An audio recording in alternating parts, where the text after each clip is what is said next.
Shahayam Makiyan Farm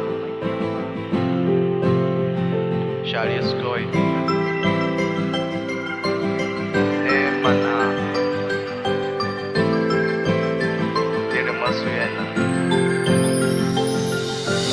Muhammad ga sahibar ka duba, Ramlat ga sahibin ki duba, soyayya kuke yi da juna ga abada ba za ku rabe ba. Muhammad ga sahibar ka duba, Ramlat ga sahibin ki duba, soyayya kuke yi da juna ga abada ba za ku rabe ba. Wadancan kukan zakara kun san cewa akwai labari makaho in babu ja gaba to zai kai kansa rami. Labari ne na soyayya mai annashuwa ba ne dukkanin wanda baya soyayya yi wa kansa rauni. Soyayya tana ta sanya hauka wasu kuma daɗi, shi yasa nake faɗi ina daga murya da faɗi domin soyayya babban yayin Ramla ta yi daɗi, shi yasa ya bani albishir don na zo na baki, wanda babban yaya ne ya dunkulo ya ce na baki. Soyayyar da ke a ransa a kowa to ba kamar ki, har ma kaina ya kasa ɗaukar yadda yake son ki, domin kalaman da ke gare ni ba su yin yabon ki. Kin zamo ma babban yaya fitila da ba kamar ki, kin fito kina ta sheki a taron nan ba kamar ki, shi yasa da safe rana yake yawan tunanin ki. Baya da buru a yanzu nan kamar ya mallake ki, ba abun da ke burin shi kamar yin farin ciki ki. Zai iya ya gargace dukkanin mai shirin taɓa ki, balle ma wani ya yi kokarin shirin za ya bi ki. Ni ban ma san kala hukuncin nan da za ya mai ba. Muhammad